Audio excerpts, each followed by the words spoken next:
Hello all. Hello all. Able to hear me, everyone?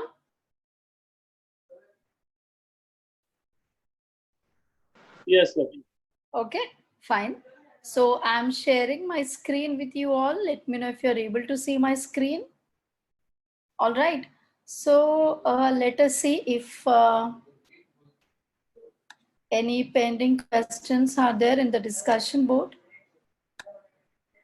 I don't think. Okay, because this is the one which I uploaded.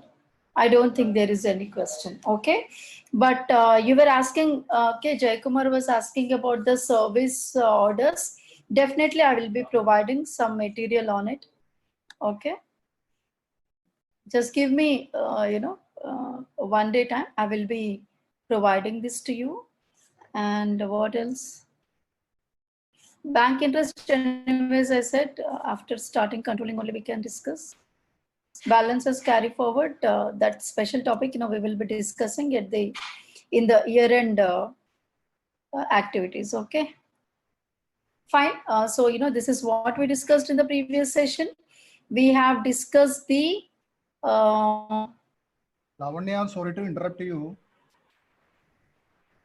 Yeah, tell me. I was facing last 2 days. I was facing a connectivity issue, and then they said that see my user credential. There was a change, and then after I was using the latest user ID because I was using that, as you are aware about that Saran ECC 29. Now they changed. I think earlier they changed, but I was not aware about that Saran ECC 44 something like that. Now, when I am connecting to that SAP application, that application I am getting in a big size, not in a normal format. What are you supposed to do for that? You're saying that you're facing issues while logging in the server. I was facing an issue last 2 days back, but now that they said that I have to use another user credentials. Now I am using that only, the latest one. But while connecting to that particular server and that application, that SAP, that logon is there, right? In SAP logon, I am getting that bigger size, that screen. Okay, then we need to check with the, see, what you need to do is take the screenshot or but when I am you're taking getting. the screenshot and pasting on a mail, it is getting the normal size. Okay. That is the main problem. Then mention your issue in the mail. I already sent a mail that I thought SAP Clouds. Yeah, I already sent a mail, but I just thought that No, I will give the discuss description saying that while pasting in the mail, it is getting the normal size. You mentioned this one as well. Yeah, okay? I already sent a mail. And I will be following up with the SAP vendor. I know him. I will be following up. Okay. But are you aware about the setting changes where we supposed to do? Not exactly. Are you getting what I am saying? That applications, that size and everything earlier in a 10-15 years back, there was a separate monitor where that it was not in a 1024 into 768, right? It was in a different font and different bigger size and that kind of way. Oh no, screen getting bigger size. The application screen, the font and then size, everything. Now, if I am going to do any kind of application, I will get it. I have to scroll here and there for that particular. I understood. Yeah. Okay, let us wait, for the reply from SAP Clouds. Will do. Let us see. Okay, you can continue now. I have some issue today, like, while executing integration, some issues were coming. So what I'll do is some other topics, which are there which I have inserted in the course content, in the new course content, that I will be covering today. Okay. Otherwise, we can also do this way. We can start controlling now. Okay. Some issue we are facing while doing integration steps. Okay. Today I simulated something. So some issue we are facing. Tomorrow that issue will be getting rectified. Okay. So by that time, I do not want to waste my time. Okay. So what I'll be doing is, I will be starting controlling today. Okay. Some very fundamentals of controlling I will be covering today. And tomorrow, once the integration related issue is getting sorted out, I will be covering, I will be continuing the integration. Okay. We have discussed only the cycles. Okay. So the configuration part I will be covering related to integration tomorrow. So now, because we are facing some issue over there, I'm shifting to controlling. But controlling, please remember, it is coming as a part of integration only. Okay, we are starting controlling as a part of integration only. Okay, in integration, while we are doing the raw material consumption, we start off controlling. Okay, fine. So now what is this controlling for? Controlling module, if you see, is actually not a mandatory module. If you see FI, financial accounting is a mandatory module to implement, whereas controlling, it is not at all mandatory. So why FI is mandatory, why controlling is not mandatory? If you see FI, we are drawing the financial statements from FI, like the P&L statement, the balance sheet statement, the cash flows, all these we are drawing from FI. Okay, so it is in FI we create the company code, which is a legal entity.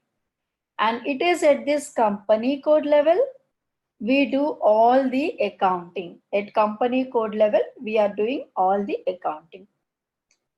Okay, now in controlling, no legal entities. Okay, now controlling we are implementing in order to do the controlling of cost. The name itself is saying controlling means you are controlling the cost. That's the reason why you implement controlling.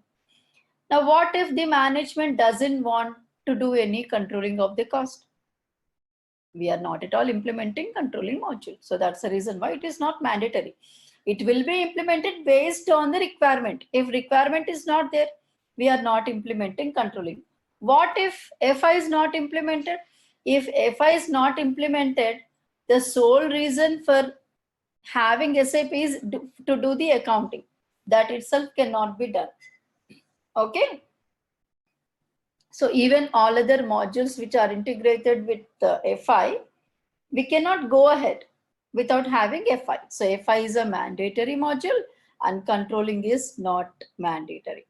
But 95% of the companies implement controlling for sure, because every company would want to control the cost, thereby increase the revenues. Okay, you control the cost to increase your revenues. Okay, so for that purpose, we are implementing controlling. So controlling means what? Controlling of the cost. Now, when we control the cost, our revenues will be increased.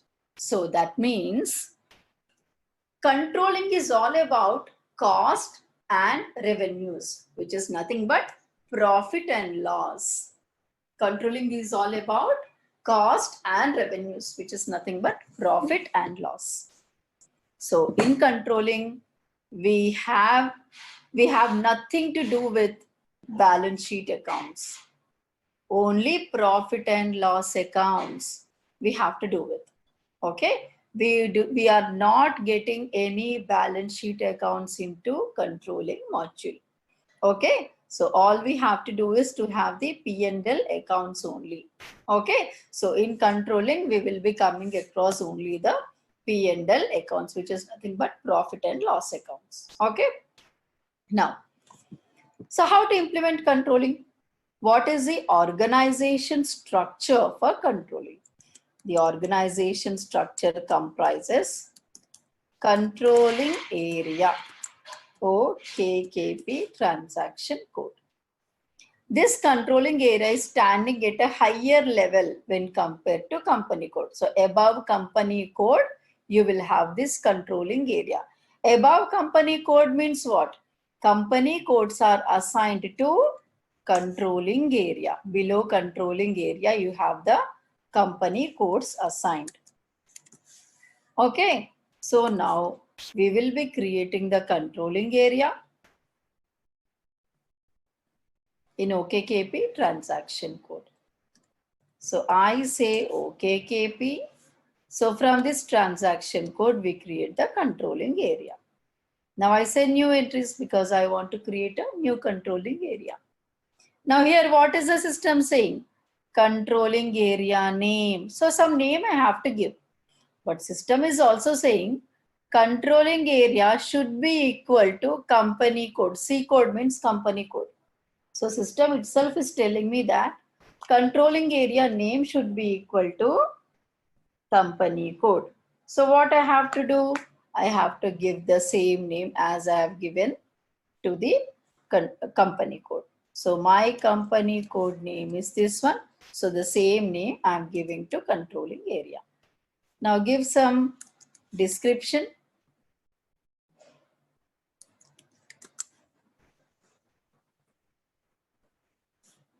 I gave some description. If at all you would want to make any person responsible, you can give. Now next is assignment control.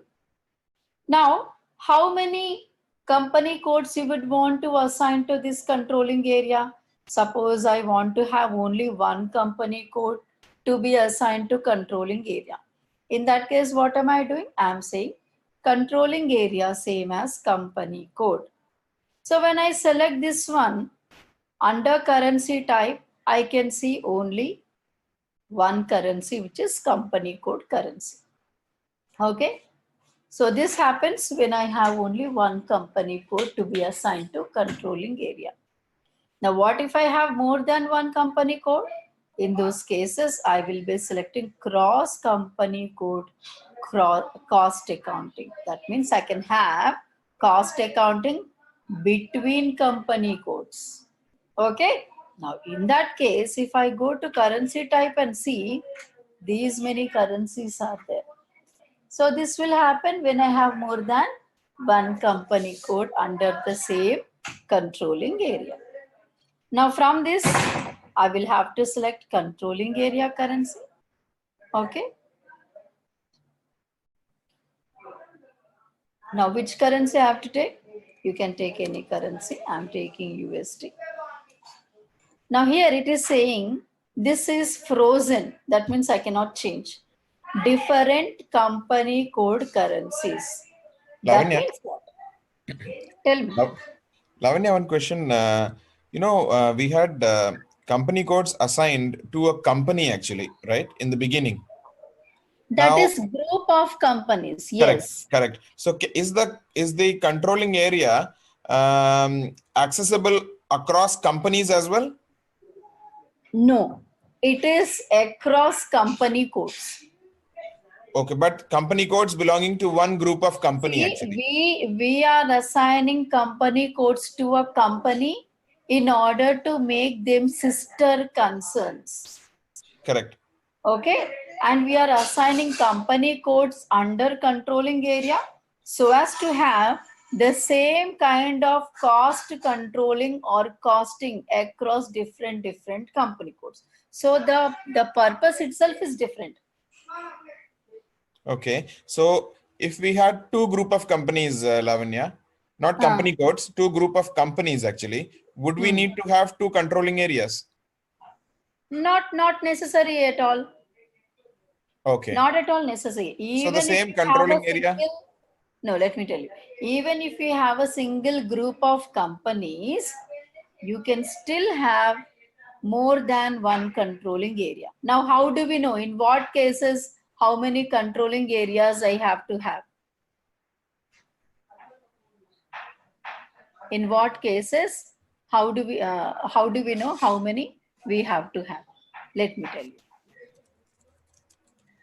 Chart of accounts, fiscal year variant. Okay, chart of accounts and fiscal year variant. These two have to be the same. So these two have to be the same. This is the prerequisite in order to have a company code assigned under a specific controlling area. Got it, everyone? If at all you would want to assign a company code under a controlling area, then what is a prerequisite? This is the prerequisite. The chart of accounts of all the company codes which you would want to keep under the same controlling area should be the same, and the fiscal year variant across all company codes under that controlling area should be the same. But currencies can differ. How can you say currencies can differ? Here you can see different company code currency. That means, suppose if at all you are assigning 3 different company codes under a single controlling area, which are having the same chart of accounts, same fiscal year variant, even if they are differing in currencies, company code A is having USD, company code B EUR, and company code C INR, you can still assign if they are differing in currency, but still they should be having same chart of accounts and same fiscal year variant. This is the prerequisite.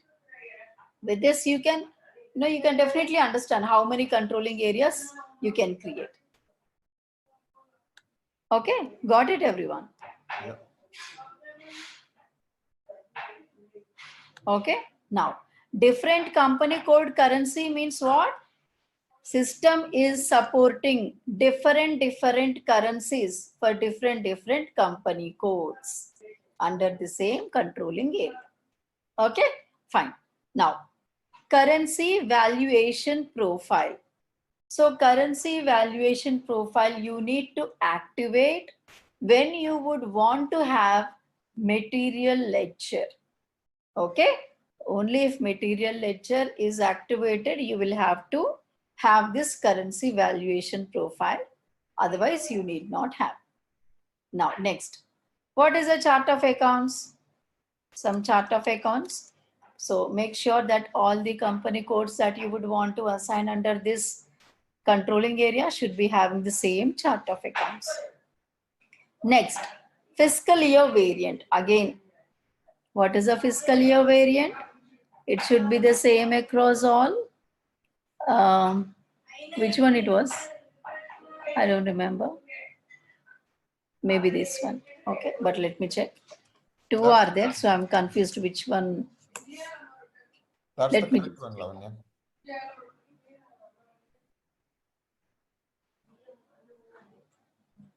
Yeah, this one only, DO. Okay. So let me close this. DO only I'm giving. So CCTR means what? Cost center. CCTR means cost center, standard hierarchy. You can give any name. What is a cost center? That I will be telling you in the next topic. Okay, after discussing cost elements, we will be discussing what a cost center is. Okay. Lavanya. Yeah, tell me. See, Lavanya, what you said initially was for a fiscal year variant, you said you need not have just one fiscal year variant. You can have many fiscal year variant, or you could potentially have many fiscal year variants, because in some years it could be a shortened fiscal year. It could be a normal with 12 periods fiscal year. So which one would you assign here actually? Like when you See, do you think short and fiscal year will be used every year? No, no. Not right. Okay. Yeah. Only one fiscal year, which can be used for all the future years, that only we will be assigning. Short and fiscal year in the beginning, okay, or while closing, only in those cases we are assigning the short and fiscal year. In all other cases, we are normally following a common fiscal year, which is spanning across all the posting periods from January to December. So say for shorten means what? Shorten means which is not from January to December at all. It correct. Is for 1 month long, 2 months long, or 3 months long. Correct. Okay. So in the beginning, say we started, say our company, say in the month of October, and we create the shortened fiscal year for the 3 months actually. Then this controlling area which we create with the 12 months fiscal year variant, will that not be applicable for the first 3 months then? No. Actually, in those cases, see, I'll tell you what. Suppose, normally, if 15 days is left, okay, for this shortened fiscal year. All right. So for 15 days, we are not doing separate costing for that company code. Okay. Okay. Okay. So cost center, CCTR means cost center, standard hierarchy. Give some name to the cost center, some random name you can give. What is a cost center? That I will be telling you in the coming topics. Okay, it is part of our syllabus, so I'll be telling you.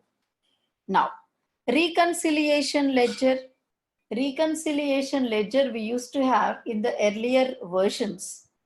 Okay, now we are not using reconciliation ledger. In order to activate reconciliation ledger, we activate reconciliation ledger from this transaction code. But now in the current versions, we are not at all using. So you need not have this.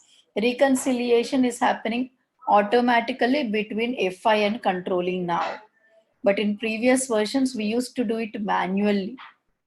Okay, so currently no need to have reconciliation between FI and controlling because reconciliation is happening automatically. Now you say save, saved it, done. So my controlling area is generated. Fine. Now what next? I need to go to assignment. So I need to assign company codes. So I have, why I got only 2 company codes? Because I have already given the chart of accounts, right? And also the fiscal year variant. So this chart of accounts and this fiscal year variant, only these 2 company codes are having. Okay, so system is showing only these 2. Now I assign this company code. If at all you would want to assign the other company code also, you can assign. Now you save it. So what is that you are doing? You are assigning company codes to controlling area. Okay. So data is saved. Now what we have to do? We will have to go to the first folder, activate components. Now controlling area. Say new entries. Fiscal year. From which year onwards you would want to start controlling? Suppose from this year onwards, I would want to start controlling. Say enter. Okay, done. Now, system is asking what components you would want to activate. Whether you want to have cost centers. Yes, I want to have. Say active, component active. Fine. Whether you would want to have order management, which is nothing but internal orders. I want to have. Say active. Commitment management. See, usually commitments are created by purchasing department. During the PO, we will be getting the commitments. Okay, and during the invoices also, we are getting the commitments. So, these are handled by purchase department. Okay, so commitment management related some material I will be giving to you. It's a very, very small module. Okay. So you can go through that. So if at all you would want to activate, here itself you are activating for the commitments. Now profitability analysis means what? Nothing but COPA, COPA, COPA. Okay. So if you want to have COPA activated, you can say active, but not from here. It is a blue color field. Blue color field means which cannot be changed. Now, what is that we need to do in order to change? There is a separate transaction code in order to activate profitability analysis. Profitability analysis is, has to be activated in a separate transaction code and not from here. Okay, in a separate transaction code, we are activating. Not directly from here, just like we did for cost centers and for order management. Okay, how to activate profitability analysis? In COPA topic, I will let you know. Activity based costing, ABC. Okay, ABC is very obsolete costing. So not all companies are implementing. So if you work on 10 projects, we do not know even in one project also we will come across this ABC or not. Okay. No need to learn activity-based costing, ABC. Nobody's using now. Activity type. Activity types we are coming across in product costing. In product costing, we will be coming across the activity types. Okay. Now, next. Profit center accounting. Profit center accounting is of two types. Classical PCA and FIPCA.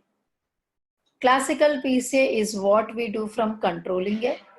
FIPCA is what we do from FIN. That means when you implement new GL topic, okay, your FIPCA comes into picture. Now, sales order costing is also there. Okay, all these are there, but all these we are not discussing. Other indicators. Company code validation. What do you mean by this company code validation? Company code validation means, I'm giving you an example. See, I'm having intercompany transactions. When can you have intercompany transactions? When two company codes are present under a single group of companies. So between those two company codes which are present under a single company, you can have intercompany transactions between them. Now, when you are having intercompany transactions, or when you're having a normal transaction in controlling, while you're posting, system will be asking for the cost object. Okay, so cost object means what? In controlling, cost object is the place where you store the cost, where the costs are captured. Okay, so now cost object means it can be a cost center, it can be an internal order, it can be a profitability segment and all. Okay. Now, while making a posting, system will allow you to make a posting to a cost center from a different company code. So let me give an example. I'm trying to make a posting from company code A. Okay, on company code A, I'm trying to make a posting. So while making a posting on company code A, system will also allow me to make the same posting on a cost object from a different company code. Okay, so this is actually incorrect. Okay, though system is allowing you this way, this is actually incorrect.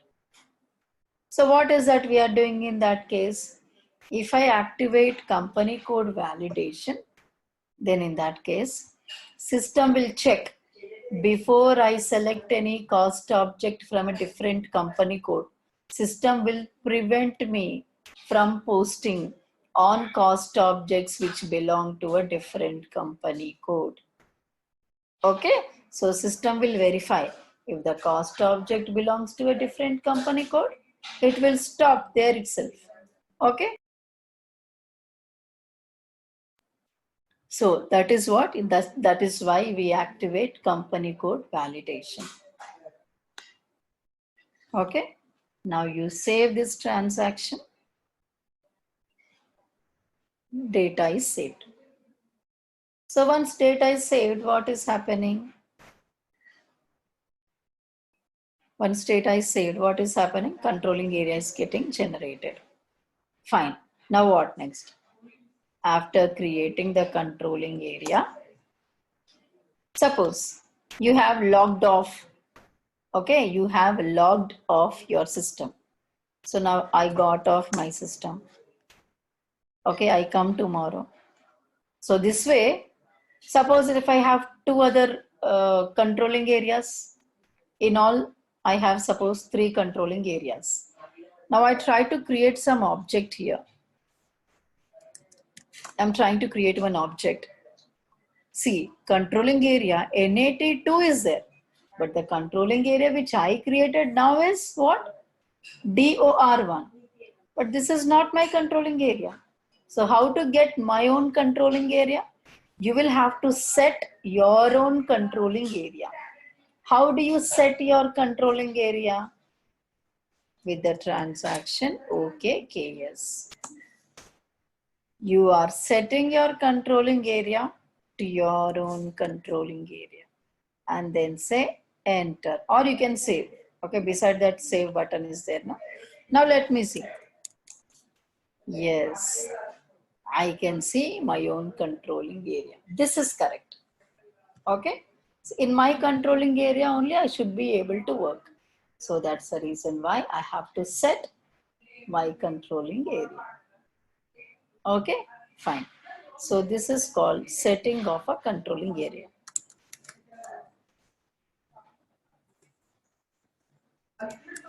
Okay, case. Now next. See, in controlling, what is that we are doing? We will have to control the cost. Okay, we can better control the cost when you do planning. How can you say that? See, even if you see, even in our daily lives, if you see, suppose for this month, okay, or for the coming month, I would want to spend only 1000 USD, okay, against all my expenses. Okay, my expenses shouldn't go beyond 1000 USD. This is what I'm planning. So for June month, all my expenses shouldn't cross 1000 USD. So this is my planned amount. That is what I'm planning. Now I go to, when I'm in the month of June, okay, I'm spending at the month end only, I will come to know how much all I spent for that particular month. That means in the month of June, entire month of June, for all those 30 number of days, how much ever I spent, I will be able to know only at the month end, right? Okay, what all I spent till 31st, till 30th. Okay, so all those numbers together, if I add it up, suppose I'm getting 1200 USD. All the expenses that I made in this month, in the so and so month, it is 1200 USD. Then what is that I planned? 1000 I planned. How much is the actual expense? Lavanya, Well, yeah, tell me. just want to understand or getting some clarity that planned, you are saying that it is nothing but a budgeted, right? Actually, in controlling, budget is different from plan. Oh. In Okay, but controlling, normal budgeting finance is different from planning. That's the reason why I'm not using any word called budget here. Okay. Okay, budgeting is a different topic, planning is a different topic in controlling. Okay, now, so 1000 is my planned amount, 1200 is the actual expense I incurred for that particular month. But for that month only, how much did I plan? 1000 I planned. So that 1000 and 1200, what is the difference? 200. So I have, my expenses have gone beyond the planned amount for the month of June. Now what I will think, okay, so this month, for so and so month, my expenses have increased. Okay, so for 2000 to 200 USD, it has been increased. So in July, what I'll be thinking, okay, so previous month I've crossed this much of expense, so I will have to control my cost. So where all I can control the cost, I will be checking. Okay, these areas I will have to control the cost. I will have to lower down my cost. That is what I'll think. So I can better have a control over the cost, at least for the next month. The same thing I can do even in controlling module. Okay, with the same example, I will have to do planning beforehand for that particular month. And at the end of the month, I will be taking all the actual expenses for that particular month. I will compare now between the planned amount as well as the actual expenses amount for that particular month. Now, if the actual amount is within the limits of the planned amount, then that is fine. Okay, it did not cross. My actual expenses did not cross the planned amount.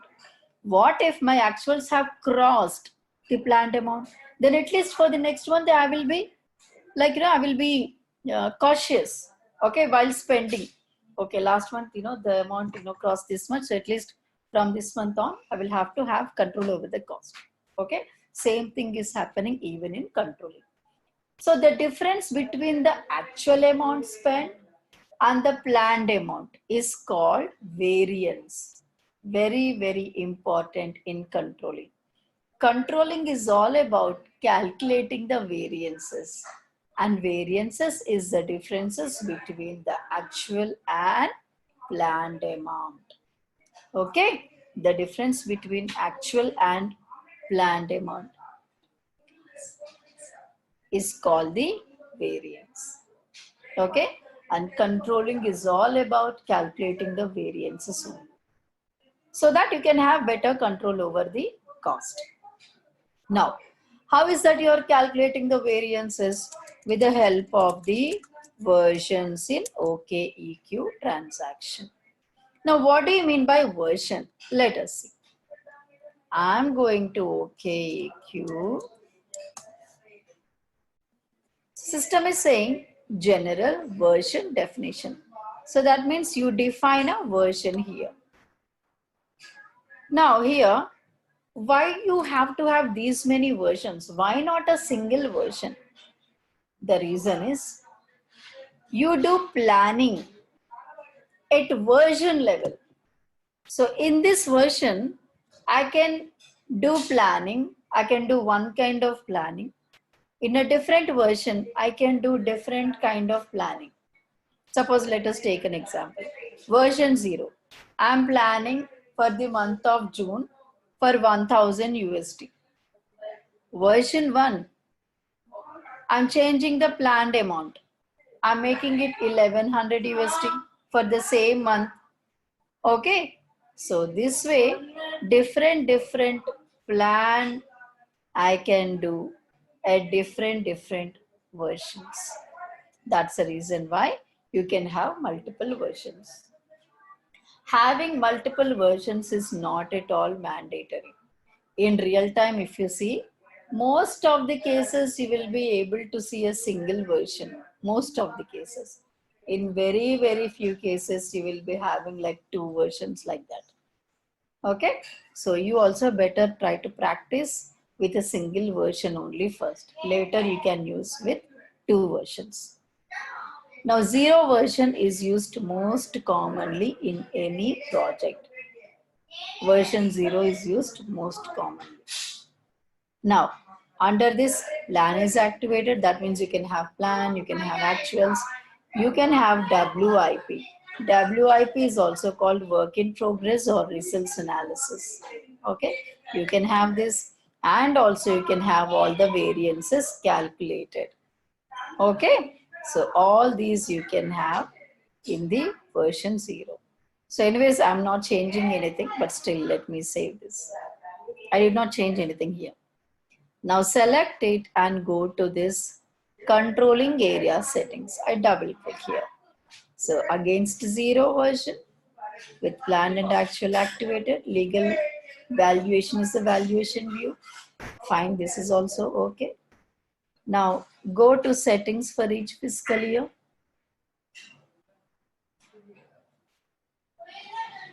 Okay, so here what is that you are able to see? If you double click.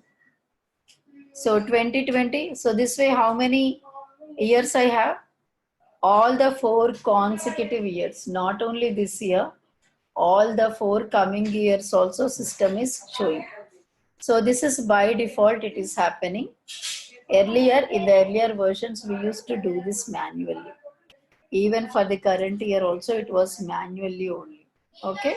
So in the new version, system is by default activating for all the 5 consecutive years. Okay. Now, what is there inside it? Planning, version log. Don't say version log. Don't ever activate. So integrated planning. Lavanya? Integrated planning means what? Lavanya? Yeah, please tell me. Sorry to say you that we are getting some noise from your background, I think Is it? so. Is it? Okay, one moment.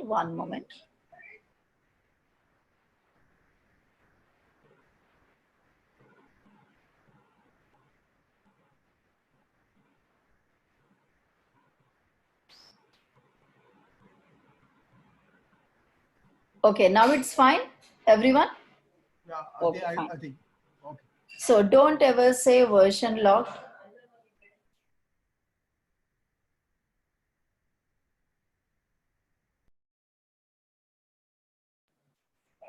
Don't ever say version locked. And don't ever say integrated planning. Integrated planning means what? Planning which is integrated. Suppose I'm doing planning at 2 objects. Okay. See, usually planning is done at one single level. Okay, we take only one object. It could be like either a cost center, activity type, or internal order, like that. If I'm taking more than one object at a time for planning purpose, it is called integrated planning. Okay, but if you select integrated planning, we will be getting all errors in SAP, especially IDS. So don't say this. You can say copying allowed. Exchange rate type, if at all you would want to give your own exchange rate type, you can give. Otherwise, this is also fine. Okay. Now all this you need not activate. So don't change anything here. Okay. Keep it as it is. That's it.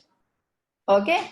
That's it. So in versions, actually, in earlier earlier versions means earlier application version, we used to go here to create the year wise manually, but currently we need not. System itself is creating. Okay, fine. So we have created the versions. So 0 version is the one which we will be using. So let me write here. 0 version we are using. Quite commonly 0 version. Now what next? Next is, see, in controlling you will have to create the documents. In controlling we create the documents. Those are called controlling documents. In controlling we create the controlling documents. How the values are coming? Values can come from FI or from controlling itself, whichever way it is. It can pass from FI to controlling, or it could generate within controlling.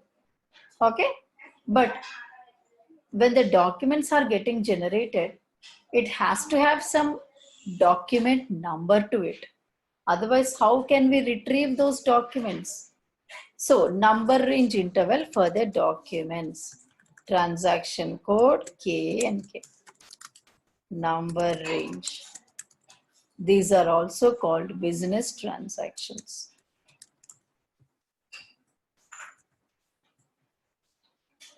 KANK is the transaction code.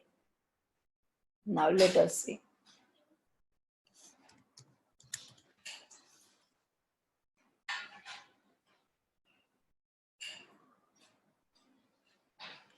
So which controlling area you are in? You are in your own controlling area. Okay. So give your controlling area and say groups. Now all these are the groups.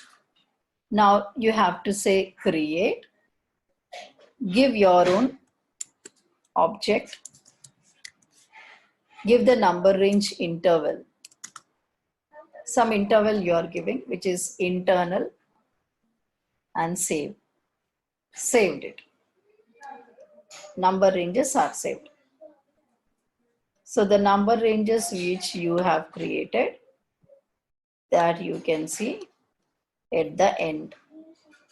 Okay. Now what you have to do is select all these sub objects. Okay. So these will be selected according to the requirement. For now, I will have to select controlling through postings from FI. Means what? It means all the postings which are coming from FI to controlling. So COIN means what? All the postings which are coming from FI to controlling. Select coin and say assign. So to which one you will have to assign? Not to this one, not to non-assigned, but to this one. I double click. When I double click, coin is going out of here and coming under your own object. Okay, fine. So now, see, we will be discussing all other sub-objects also in the coming topics. I say save. So now you can say that the changes have been made. Okay, fine. So now what next? So I've defined the number ranges also. What next? Now I can have the cost elements. Now let us see. What is a cost element?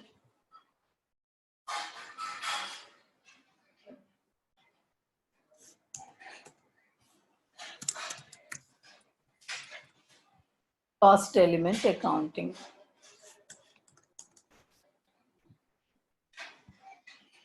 Cost element means what? Controlling records are updated with the help of the cost elements. Okay? Controlling records get updated with the help of the cost element. So, cost elements are of two types. Primary cost element and secondary cost element. What is the difference between these two? Primary and secondary. Primary means, of course, these update the controlling records. These are coming from FI to controlling. These are coming from FI to controlling.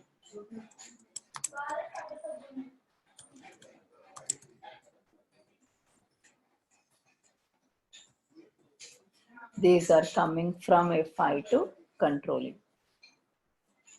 Okay. Now secondary cost elements means what? These are not coming from FI to controlling.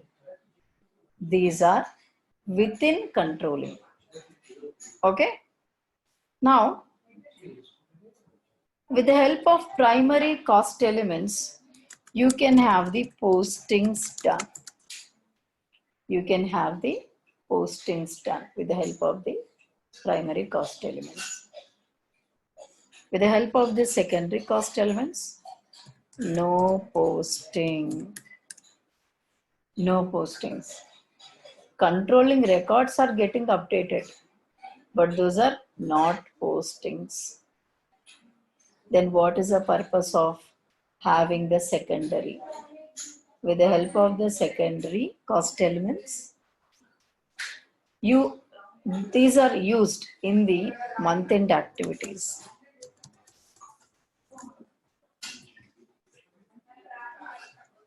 These are used in month-end activities. What kind of month-end activities you can have? We will be discussing. Okay? In the coming topics, we will be discussing. So, secondary cost elements are used in month-end activities. These are used in planning, calculating the variances. So, for this purpose, you are having primary and secondary. Now, how to create primary and secondary? A primary cost element, because it is coming from FI to CO, you can directly create from FI end. You can also create from controlling end. Whereas secondary, you can only create from controlling end because it is not a FI. It is not coming from FI. So this one, it is coming from FI. So this primary cost element is nothing but a P&L GL account. It is a P&L GL account. That means it could be either a profit or loss GL account, but not a balance sheet. It is never a balance sheet. Okay, it is a P&L GL account. So you convert a P&L GL account to a cost element, to a primary cost element. A P&L GL account is converted to a primary cost element so that the balances posted on that P&L GL account will be transferred to controlling. Okay. Now here, it is not a P&L GL account. It is not a GL account at all. Then for what purpose it is used? For planning and for calculating the variance and also in month-end activities. Okay.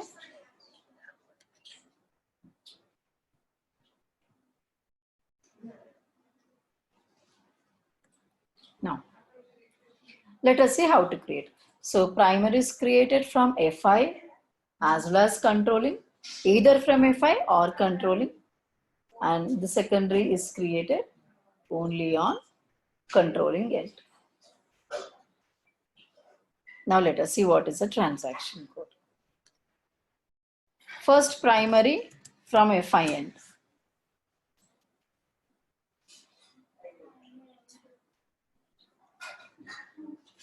Now go to your own company code. So only a P&L can be created as a cost element, as a primary cost element, right? So you can either take expenses or revenue. For now, let us take only expenses. Okay.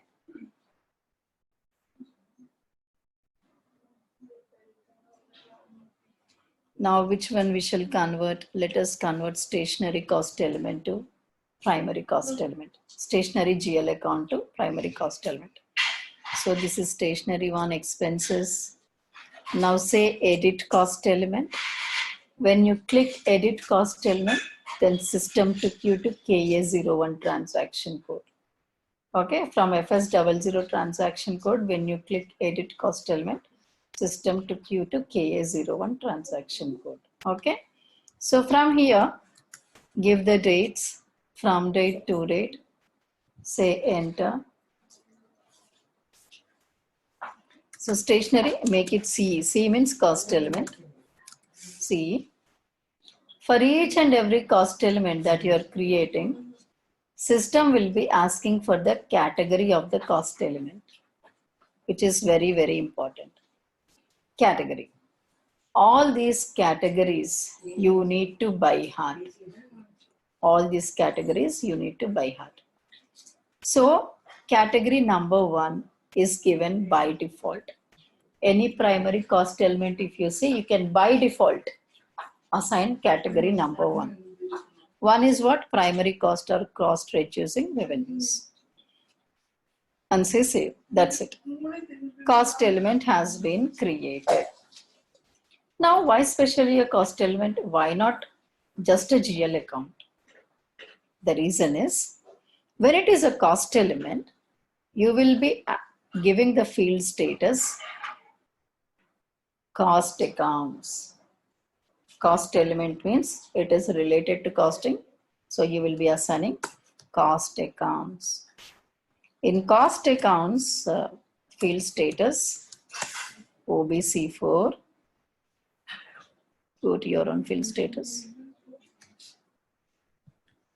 G004, double click here.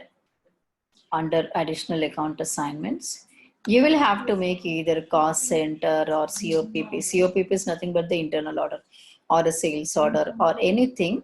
You can make it as a required entry. Required means the mandatory one. Okay. So you are making it a required entry. And then you say save. Any of the objects you can make required. For now, I am taking cost center. That's it. So that means a cost account means while saving, while making a posting on this GL account, on this primary cost element, system will be mandatorily asking you to fill in some cost object. Which object you will have to give? Just now we have selected the cost center, right? So whichever you would have given as mandatory, that cost object system will be asking you to give. Okay, so system is capturing the cost into that cost object. Okay, system is capturing the cost into that cost object. That is the main objective. Why? Because we will be having the reports at that cost object level. Okay, we will be drawing the reports at that cost object level. So we are storing or we are capturing the cost at the cost object level with the help of the primary cost element. Okay, fine. So here, which cost object we have selected? Cost center only we selected. Okay, but if you want, you can select other cost objects as well. But I selected cost center. Now let us. Cost element is not an independent one. In order to make a posting on a cost element, you have to have one cost object also. So what I'll do is, let me finish off cost element topic and then we shall go to cost object. So posting one, because it is not independent, I cannot have a posting now. Right away I cannot have. I have to have one cost object created in order to have the posting. So now just now we saw how to create a primary cost element from FI end, wherein we went to FS00 and then we clicked on edit cost element to create the cost element, primary cost element. Okay, done. And how to create the primary cost element from controlling? The same way. So which GL account you would want to make it a cost element? Suppose I would want to make insurance GL account 40007. I can go directly to KA01. What is KA01?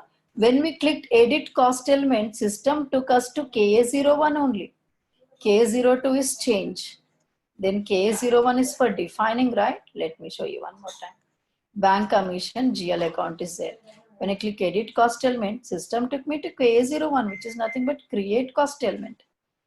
Okay, so KA01, how I went? From edit cost element. The same KA01, you can also go like this. Like this, KA01. So I will be giving one GL account, which I would want to make it a cost element. I give the dates and I say enter. So I'm making insurance GL account as a cost element. So I say CE here in order to identify it as a cost element. And you already know that, by default, I can assign one as a cost element category for the primary cost element. So cost element has been created from KA01. KA01 is a controlling related transaction. Okay. So I can create a cost element, primary cost element from FI or from controlling. So this is manual generation of the cost element, manual generation of the primary cost element. We can also have automatic generation. How to do automatic generation, I will be telling you. So manual generation we saw for primary. How about secondary? You can create manually, you can create automatically. A secondary cost element can be created manually from KA06. KA06. So let me write here. This one KA06, KA01, and this one KA06. So we will have to go to KA06 in order to create a secondary cost element. And you know the purpose of having the secondary cost element. It is not used for making the postings, but for month-end activities and planning and calculating the variances. So secondary cost element is not a P&L GL account. P&L GL accounts are having the number range intervals from 30,000 to 39999, 40,000 to 49999. But secondary cost element is not a GL account. When it is not a GL account, you cannot take that number range interval, right? Okay, so I will have to take a number range interval which is totally different from my GL accounts. So I'm taking this number, which is totally different from your GL account number range intervals. So I say enter. Now for what purpose am I creating this secondary cost element? So just now I told you, secondary cost element is used in the month-end activities. What are those month-end activities? There are so many: assessment, settlement, order analysis. Okay, so many are there. So first let me give the settlement. So which is internal settlement. It's called internal settlement. That means there is external settlement also, that I will be telling you in asset accounting. Internal settlement. So for internal settlement, see, these categories are different from that of the primary cost element categories. In primary, we could see one in the beginning, right? There is no one here. This is the secondary one. Okay. So internal settlement, 21 is the category. So all these numbers you need to by heart. So 21 is what? Internal settlement. And you save this. So this is how a secondary cost element is generated. When K01 is for creating the primary, K02 is for changing, and K03 is for displaying. And K06, if you see, if it is for creation, then displays what? Change. K02 again, not K08 or something. Display K03.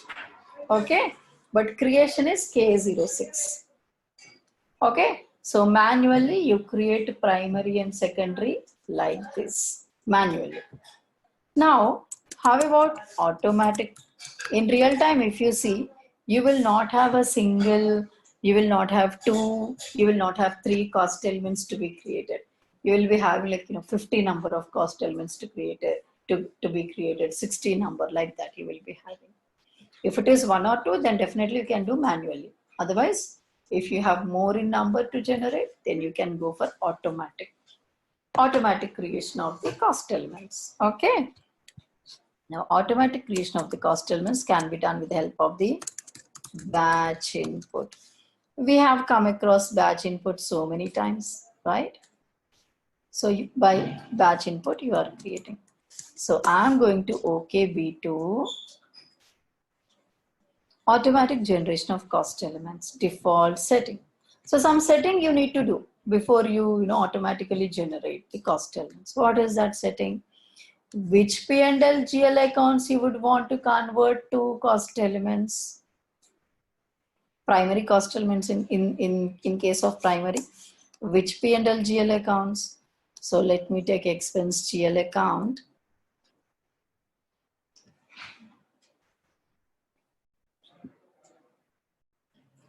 Interest paid.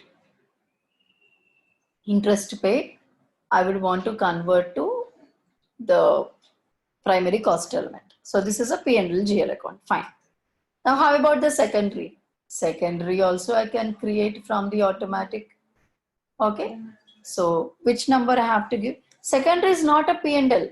So that's the reason why I cannot select a GL account in order to create a secondary. So for secondary, you will have to give some specific GL account. Okay.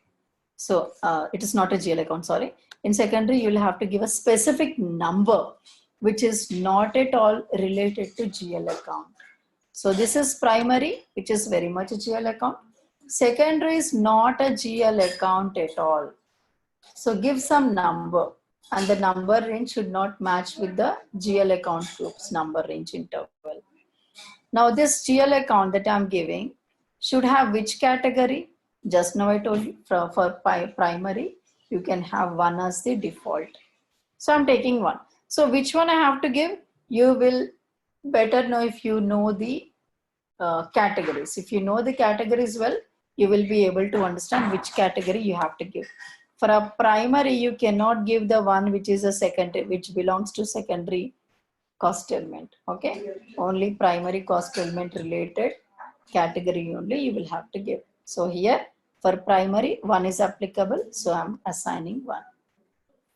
Now secondary, for what purpose am I creating? Suppose now I'm creating this secondary cost element for assessment purpose. So in that case, I will have to give the cost element category as assessment. Assessment is 42. So this has to be assigned only for secondary, not for primary. I say enter. Now I say save. So I have given what parameters I will have to take into the batch input. So these two have to be created. That is what I said. So this is OK B2. Next is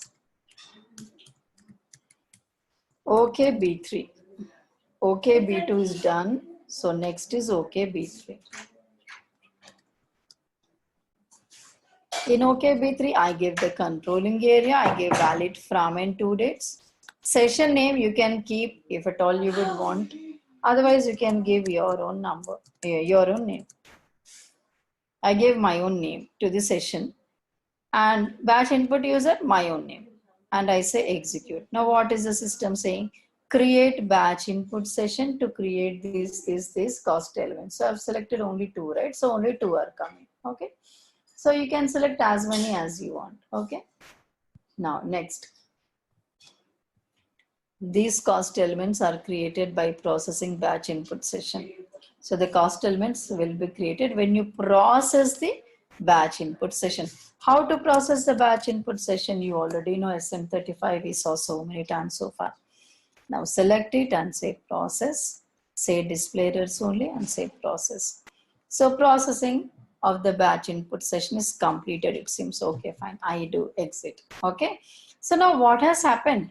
In the background, everything has happened. What has happened?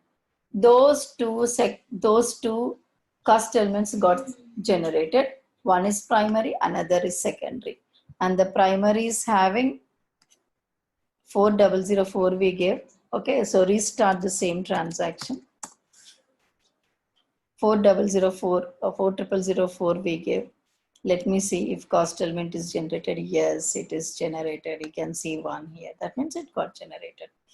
And you have to make changes in the field status. You will have to give G004 here. Cost accounts. In G004, we made cost center mandatory, right? That is what. Okay. So this is about the primary cost element that got generated by automatic way. How about the secondary cost element? Again, you will have to go to K03. Secondary cost element we gave to all zeros, right? Yes, it got generated. It got generated.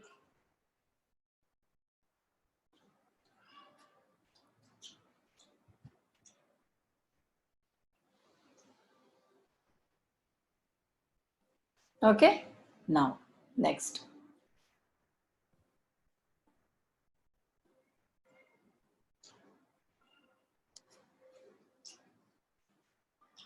Okay, B2, okay, B3 and SM35. That's it.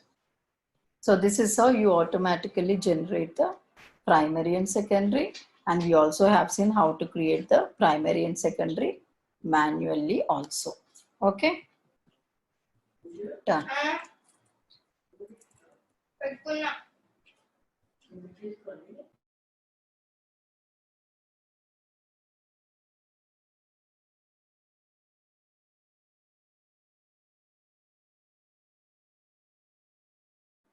Okay. Now next.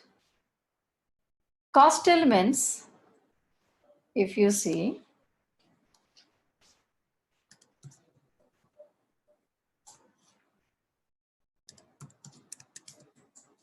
you can group together. Okay, a bunch of cost elements can be grouped together. Why do you have to group? Because of reporting purpose. Okay, every time in the selection screen, you need not give each and every cost element.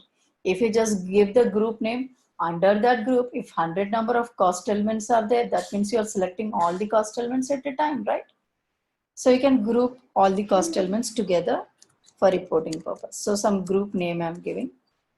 Okay, suppose all the sales related cost elements you can group together. So that way you can group all the relevant ones. So give the name like this, cost element group. You will have to insert the cost element, right? So insert cost element. Which all cost elements you will have to insert?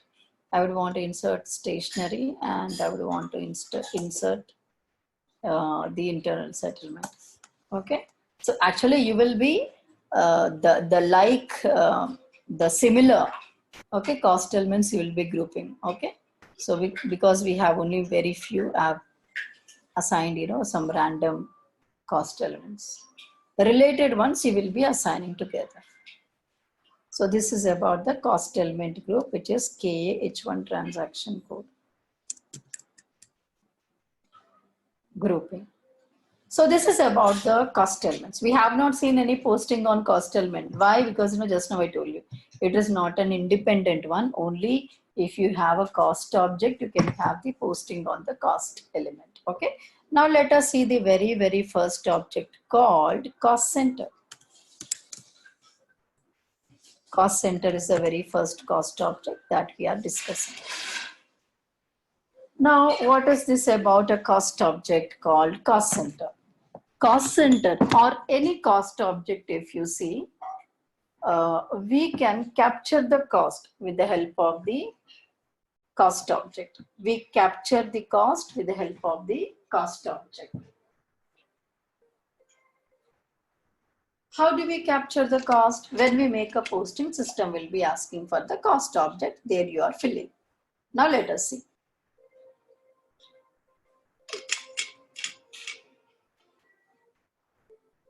First, let us create the cost center. What is a cost center? Of course, cost center is a cost object. It is the lowest level of cost capture. It is the lowest level of cost capture. Usually, we create departments. Usually, I'm saying not mandatorily every time. Usually, a department can be created as a cost center. At department level, you create a cost center. Finance, related cost centers. That means finance department, sales department cost centers, all those. Okay. So usually a department level we create. If you want to create, you can create at location level, at person level also. Okay. Now, how to create a cost center master data? KS01 is the transaction code. Now, we go to KS01. In my controlling area, make sure you're in your own controlling area. You already know how to get into your controlling area. You have to set the controlling area. So you are in your own controlling area. Fine. Now what next? Next is give some name to the cost center. CC1.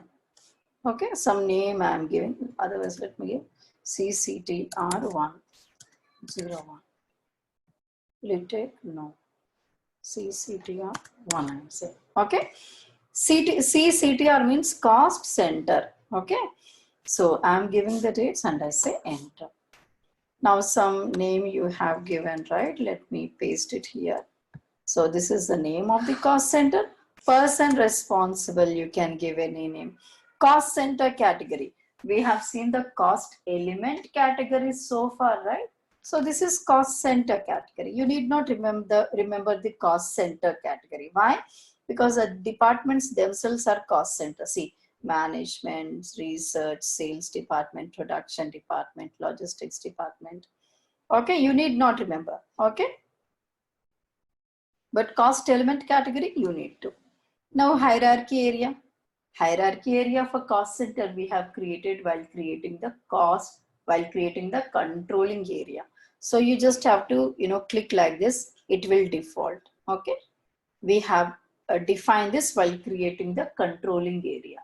Now next, what is your company code? So system is asking for company code as a mandatory field. Why? Because we have activated company code validation. Had we not activated, system wouldn't ask it as a mandatory field. Okay. So give your own company code here. So that means this cost center is applicable only for this company code. Okay. Now next, Next means I'm going to the second tab, control tab. In the control tab, lock against cost, lock is not there. Lock is not activated on the cost, but it is activated on the revenues. That means what? By default, system is not allowing you to post any revenues or profits on the cost center, but system is very much allowing you to post the cost on the cost center, but not the revenues.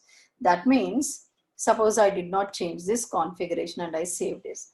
So system, I will be able to make all the expense related postings. I will be able to make all the expense related postings, but not the revenue related postings. When I try to make any revenue related postings on this cost center, system would give me a error message saying that revenues cannot be posted on this cost center. So what you have to do is remove this if at all you would want to post revenues as well. Okay, now save it. Done. Cost center has been created. So this way you can create multiple cost centers. So let me create few other. So I will be creating from the already existing cost center. I'm copying from the already existing. So from this cost center in this controlling area, I would want to create one more. So I'm copying from the existing. So all the values are coming from the already existing cost center. Okay, I save it. So 2 cost centers we have generated so far. Okay, now K01 was a transaction code in order to create. K02 for change of the cost center. K03 for displaying of the cost center. Okay, that way you have. Next, KSH1 is for grouping of the cost center. Why do you group the cost centers? The same reason. Reporting purpose. So give some name to the cost center group.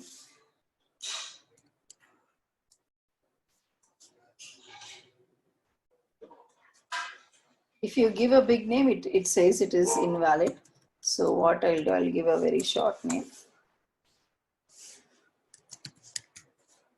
CTR group.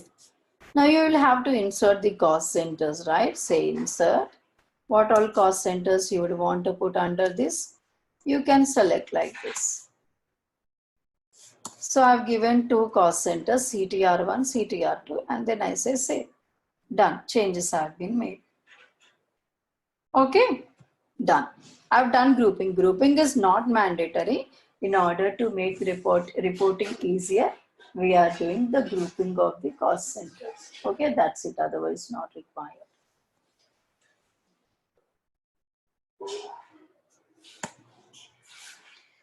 Now, next. While posting on a cost element, I'm making a posting. A primary cost element only I can use in order to make a posting. Okay, I can make a posting only on a primary cost element.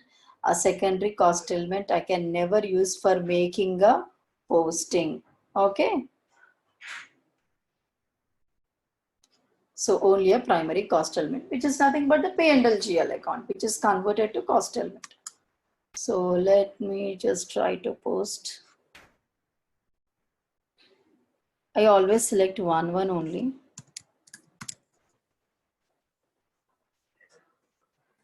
Fine. So now which cost element has been which P&L GL account has been converted to cost element? That one only we are selecting. Stationery has been converted. I select stationery GL account, which is a cost element. Now I say enter. When I say enter, system is mandatorily asking for a cost center. Till now, in FI module, we could easily give a GL account without giving any cost centers. Okay, nowhere system was asking for a cost object as a mandatory, but now system is asking for a cost center as a mandatory. Why? Because in G004, which is the field status for cost accounts, we have made a cost center as a mandatory field. That's the reason. Okay. So now I will have to manually enter the cost center here because system is asking, right? So I have to enter manually. Now suppose I would want to default the cost center here. What to do? I don't want to select the cost center while making the posting. I want the system to default the cost center. In that case, what I have to do? So go to the respective cost element. We were making a posting on the stationery cost element, right? So stationery I've selected. Go to edit cost element. Go to default account assignment. Cost center system is asking. Under cost center, which cost center you would want to default the the stationery expenses? Suppose it is CTR1. So CTR1 you select it and then say save. So CTR1 is there under this stationery. You have embedded that CTR1 cost center into this cost element called stationery. So what is happening now? If you try to make a posting from F-02, same kind of posting, let us see. The same stationery. See, it is coming by itself. Stationery, it is coming by itself. How? Because we have defaulted. Okay, so give some amount here.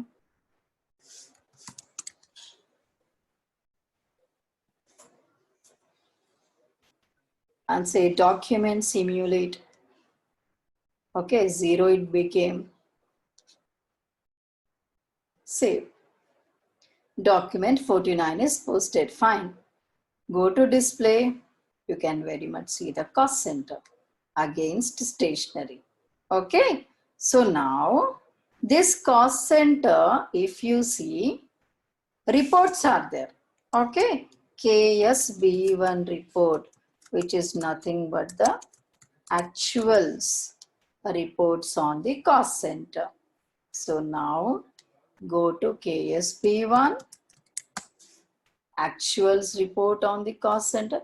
Which cost center? See, group system was asking, you can give the group also, provided you have assigned something in the group. So I posted so far only on one cost center. This is cost element group. So give the cost center, give the cost element, say execute. 1000 we posted so far. So this 1000, see, because I posted only one document, I have, system is showing only one entry here. What if I have some thousands of entries here? In that case, which document is coming from where? This is the document number, controlling document number. Which document is coming from where? It will become a very, very headache for me to analyze. So with the help of business transaction, you will come to know. Coin means what? Controlling postings coming from FI. In K&K transaction, we selected coin, right? Okay. In K&K transaction, we selected coin. So that coin only you can see from here. So coin means which is coming from FI. Fine. In FI, which was the document number? 49 was the document number. Okay. So this document from FI is coming to controlling as document number 1 for this amount on this cost object called cost center. Okay. So I will be able to find out the origin of the document like this. Okay. Now this is the actual amount. Actual amount means what? The actually spent amount. Now, in which month I have spent this? In the month of Jan. So before I try to make any actual postings on the cost center, you have to do planning. Okay. See. Even the example which I told you, okay, if I'm planning to spend 1000 for the month of June, actuals coming to picture only at the month end, but planning you will have to do beforehand. Okay, so tomorrow, June is starting, suppose I will have to do it today only. All the planning I have to keep ready. Same is the case with controlling as well. KP06, sorry. KP06 is the transaction code for planning on cost centers.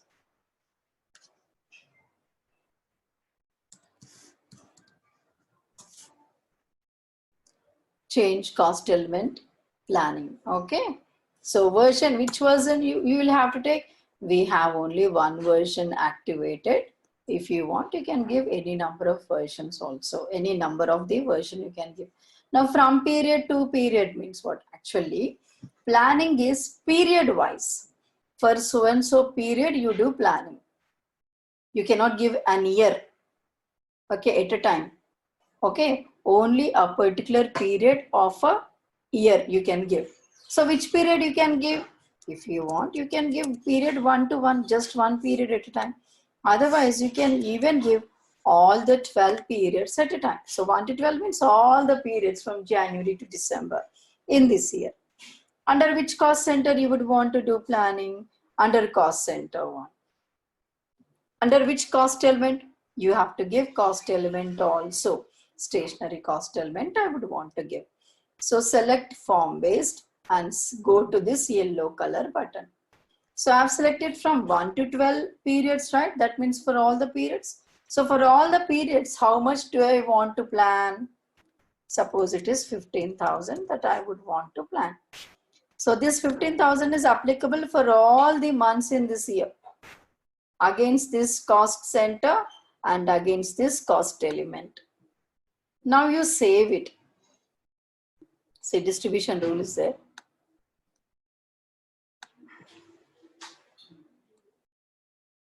One means equal distribution. Okay. I save it. Change data has been posted. Fine. But what has happened? To see that, go to the second button.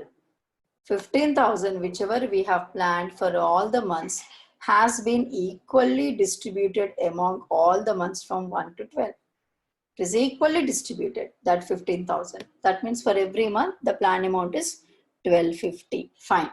So planning also I did. I did planning from KP06. I did actual from KSB1.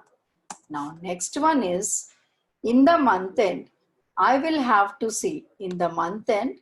Okay. So if at all I would want to do, if at all I would want to do the controlling, I will have to see the variance report. Okay.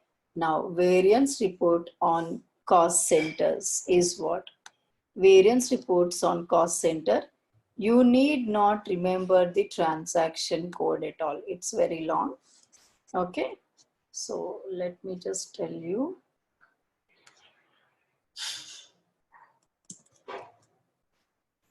You need not remember, nobody will ask you. So 1250 for each month. And what was the actual amount? 1,000 something. Okay, 1,000 I think actual. Yeah, 1,000 is actual and planned amount was 1250. So this is a variance report. So variance I would want to see only for the first month because I have actuals only in the first month. So version is this one, 0. Which cost center? Give the cost center name. Which cost element? Give the cost element name. Stationary. And say execute. What is happening? Actual 1,000, planned 1250 for this month in this year. What is the variance amount? This minus this, 250. Variance percentile, 20 percentile. So variance is nothing but the absolute difference between the actuals and planned. So when your actuals is more than plan, it is called over absorption. When your plan is more than actual, it is called under absorption. Okay. So this is called the variance report on the cost centers. Because this is ideas only one entry we saw, in real time you will be able to see so many entries this way. But the logic is the same. How we are getting actuals, how we are getting the planned amount. What is this variance? All these are the same logic. Okay. So this is about the cost centers. That's it. Understood the default account assignment as well, everyone?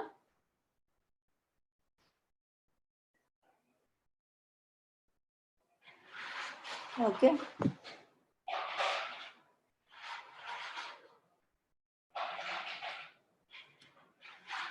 Now what next?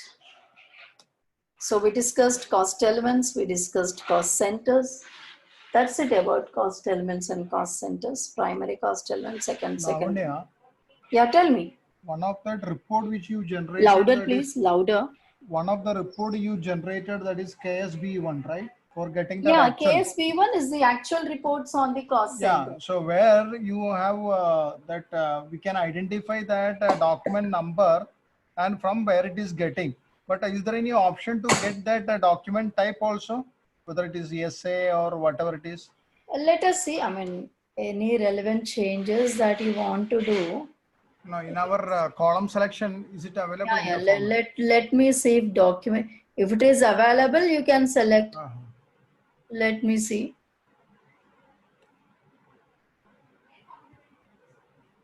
Yeah, it's there, no? It is there, it is there. Okay, okay.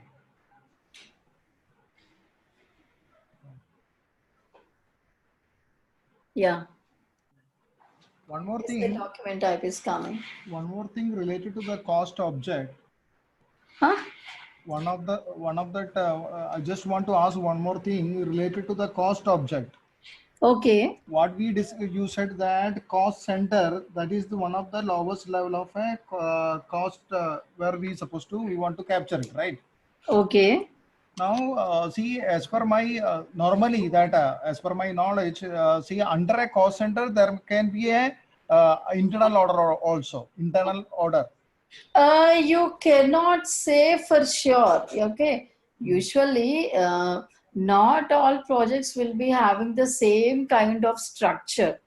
But under cost center, you cannot say that internal order should be there. But in one of the department, there may be a separate project, there may be a separate cost if it is involved. Then if you want to... in that case, you are making all the postings at internal order level. Yeah, correct. But in that scenario, the cost center and internal order both are mandatory, right? I'll tell you, even if you take like this, see, suppose I'm taking an internal order, the already existing internal order I'll take. Suppose I have an internal order, this is an internal order. In this internal order, I have the cost center, CTR means cost center. Correct. Cost center is there, internal order is also there. Under this internal order, you have the cost center.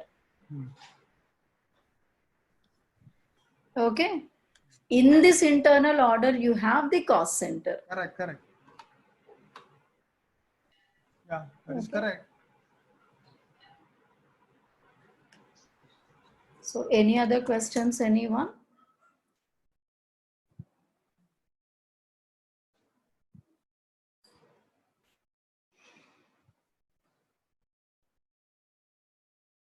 Okay, so this is done.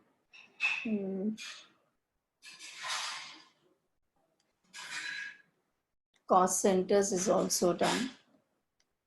Shall we discuss another topic? What are the other cost object normally applicable in a normal scenario? Other than the cost centers, internal orders, profitability segment, these are quite commonly used. These three? Yes, these three. Okay. Quite commonly used.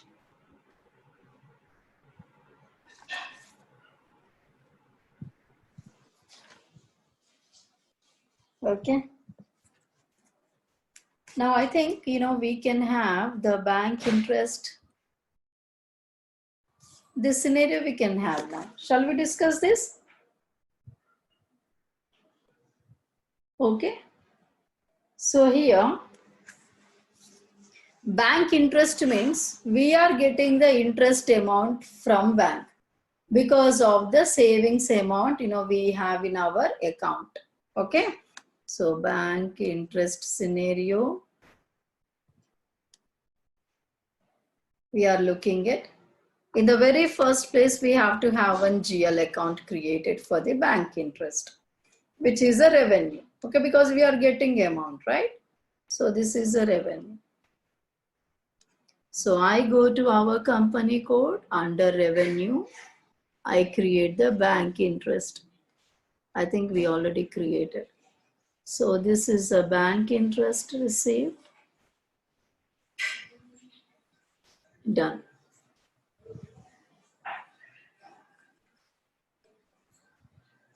Okay. Now here,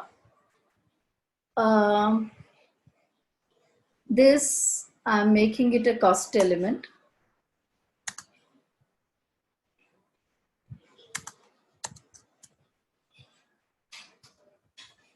But I do not want to assign any default account assignment.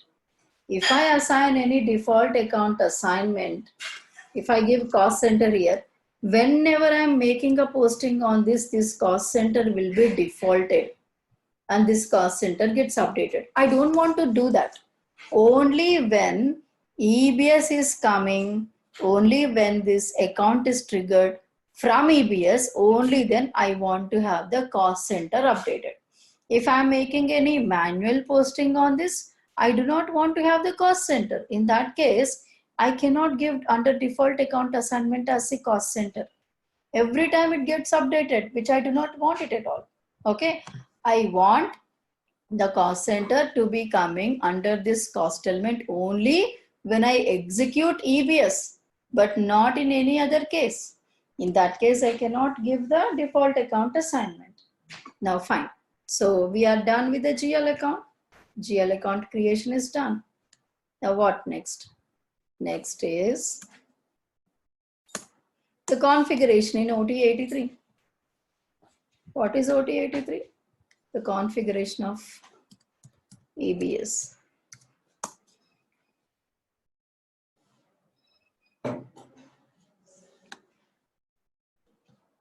So here,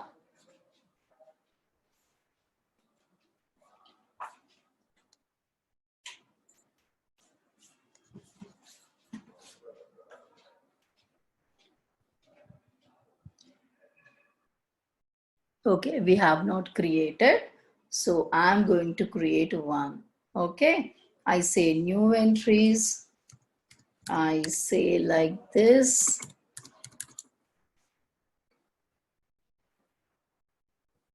Account symbol has to be created, that you already know.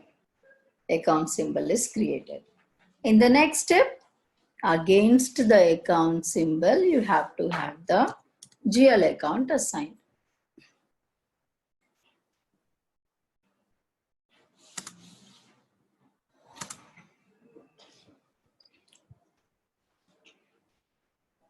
What's the GL account number?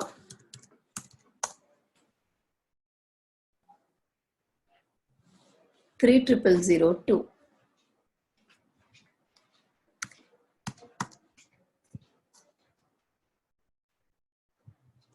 Done. We have assigned the GL account against the account symbol. Okay. Next. You'd have to define one key for posting rule. So you will have to give the posting rule name as, okay, you can give any name. I.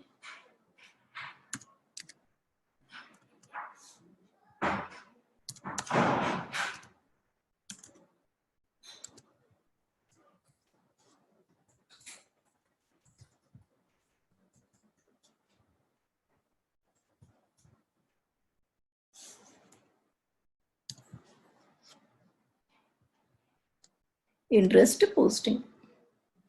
Some name you are giving to the posting rule.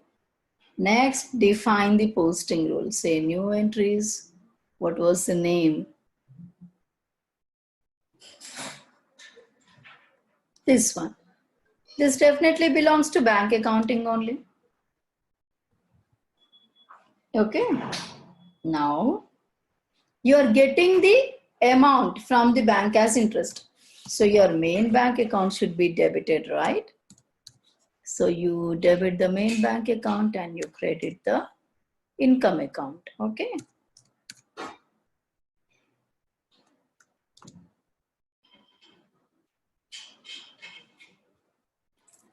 All right, now essay document type only you are using. Posting type is first one, post to GL account. Okay, now I save it. I saved it. Transaction type, obviously MT940. And go to external transaction types, say new entries. For interest, you're getting the interest related external transaction code as NINT, but I think NINT I have already used for some other batch. So, plus symbol, why? Because you're getting that amount, okay? Now posting rule is DORI.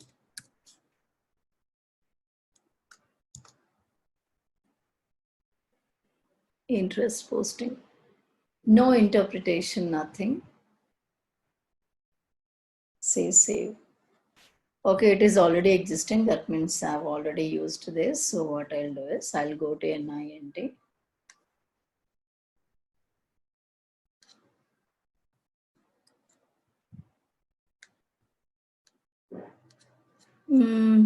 Where is that? Yeah.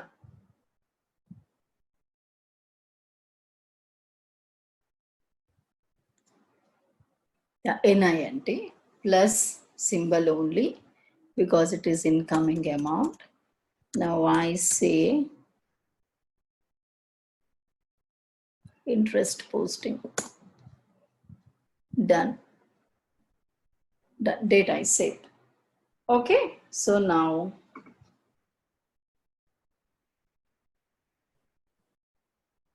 go to assign bank accounts.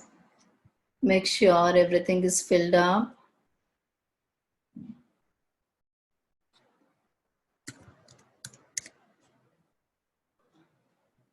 Yes, everything is filled up. Okay, so now what you have to do is you need to go to OTPM the same way which we did for bank commissions. OTPM in order to define the search string.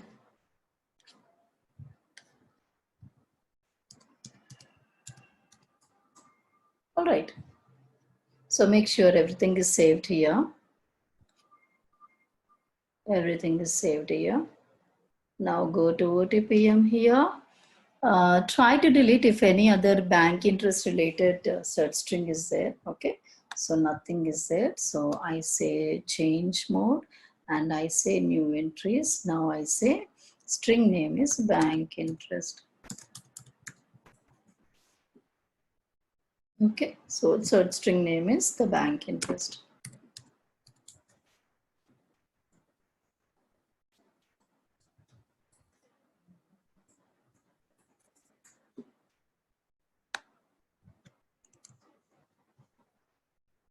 This is the string, which the system will be searching for. Once you give the string and say enter, now the same thing is appearing here. Remove all these.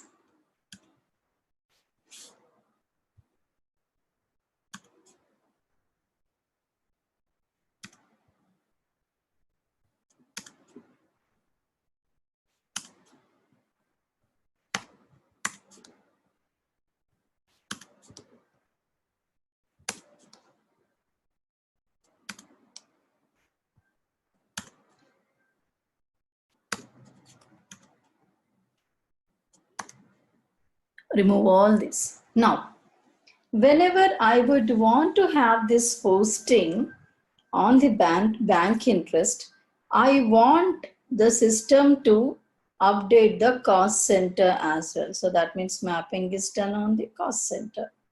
Okay, so let us see.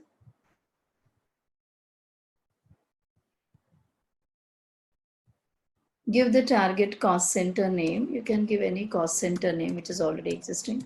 Go to KS03 to check. DOR1, let me select the second one. DOR1-CCTR2. Okay.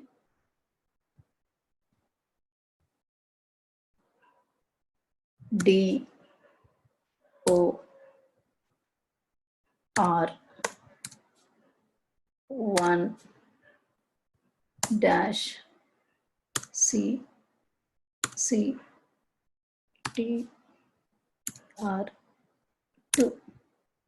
So I've given my cost center name here. Now what am I doing?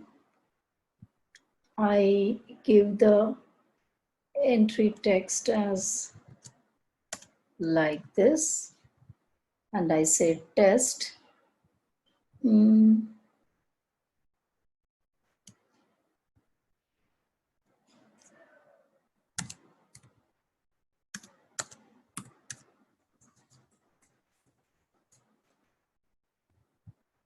Yeah.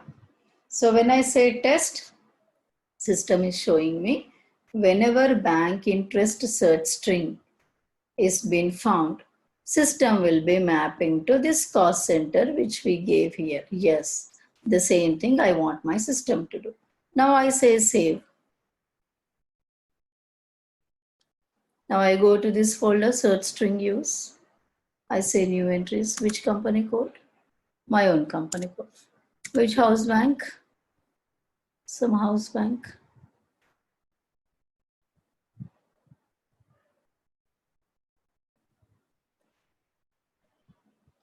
Which external transaction code? NINT.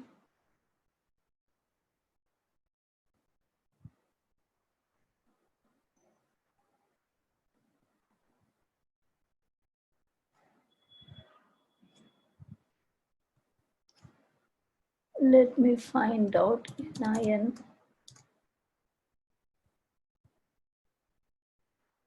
NINT plus MT940. Okay.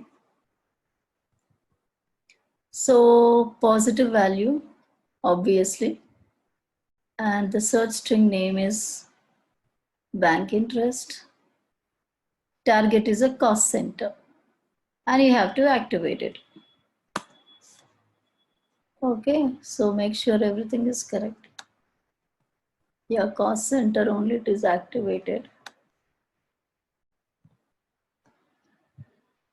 Search string is bank interest. Yes, all these are correct. Okay, so you're done with the config. And so without any open items, this has to be posted in your system. Now go to the file, the bank interest file.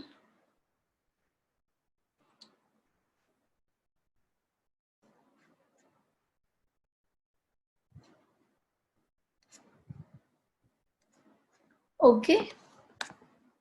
This is the file wherein in the EBS statements, you are able to see the bank interest, that string is coming. So you will have to change all these values accordingly. So let me change this bank account number, right? Okay.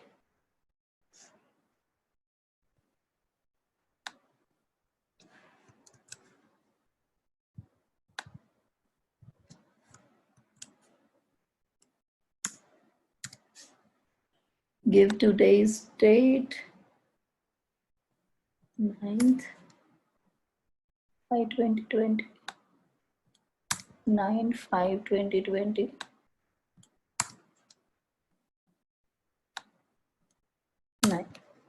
So amount is getting added to our bank account because of the bank interest. So that's the reason why you have see here. Amount is credited. Okay. So I save this.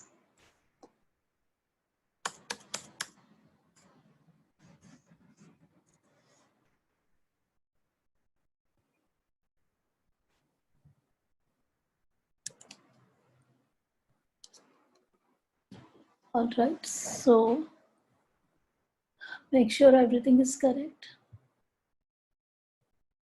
So you need to check beforehand before you upload.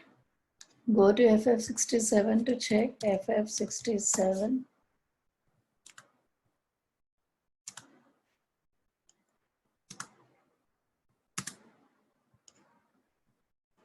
Now, which is yours? DOR1 is mine.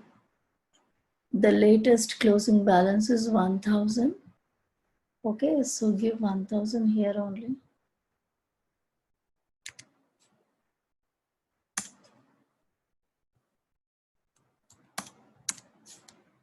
Okay, 1000 here, one more 1000 here, so 2000. I saved it. Now what I'll do is I will have to execute. Okay.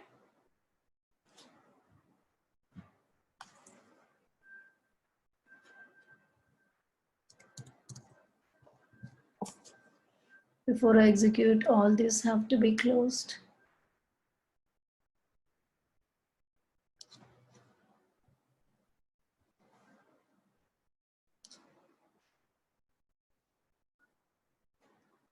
File is a different one.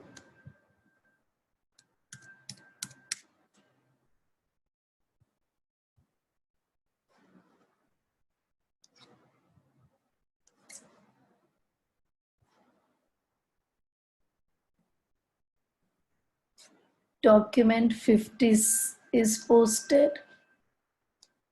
Debit is this, credit is this. So let me go to document 50. Yes, cost center is posted on the interest receipt. That's it. Okay.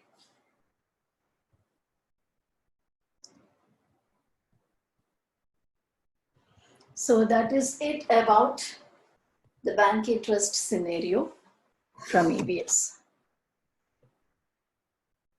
You can also do this without a cost center also. I just wanted to show you with cost center as well. That's it. Okay. So this is for today, everyone.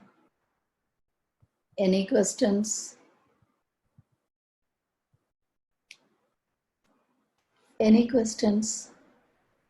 Lavanya, can you just upload those the EBS upload related files to get some samples? You want to upload these? Okay, Yeah. fine.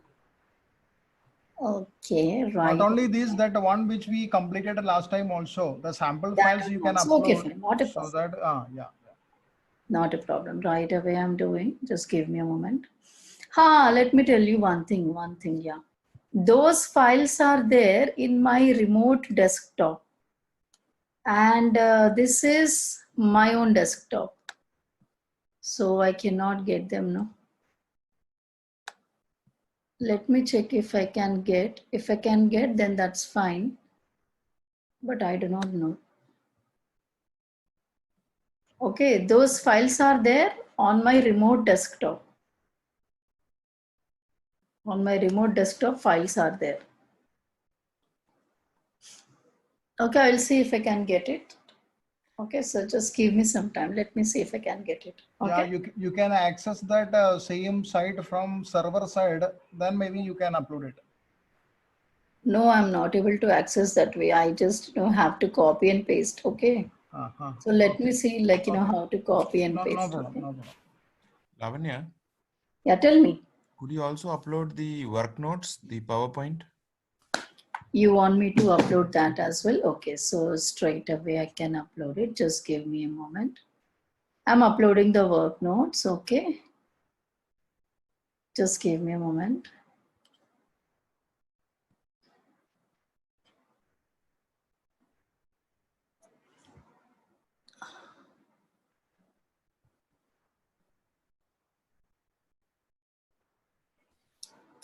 And Lavanya? One moment. Let me finish this off. Okay. Yeah.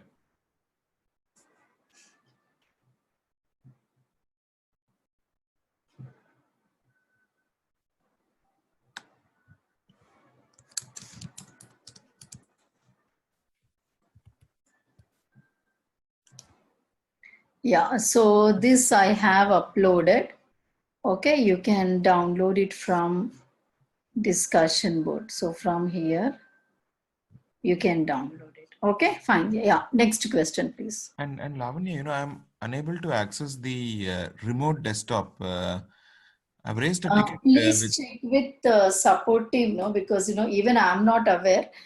Server access and blog access is entirely handled by Zarentech only. Okay, I have raised a ticket with them, so I'll wait Yeah, for. please. Okay. If at all they are not, working on your ticket, then you can, inform to me. I will be following up with them. Okay, Lavanya, yeah, no problems. Santosh, what is your user ID? Zaran ECC 40. 40. Okay. I think maybe they changed it. I think you can see that there is one more mail they sent it after our first month session. Okay, yeah. They sent it, yeah. Yeah, in there maybe they given a separate user ID, not the previous one. That is happened in my case. And in my case, it was Saran ECC 29, and then later they changed to Saran ECC 44. Okay, I will check that. Just check it that are they changed that user ID credentials. Okay. Yeah.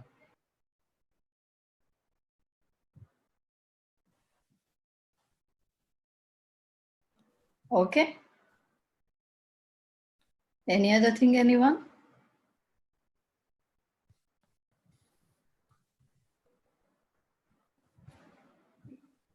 Okay, fine. So this is for today. Tomorrow we shall meet at the same time. Okay. Okay. Thank you. Good night. Thank you, everyone. Thanks. Bye. Thank you.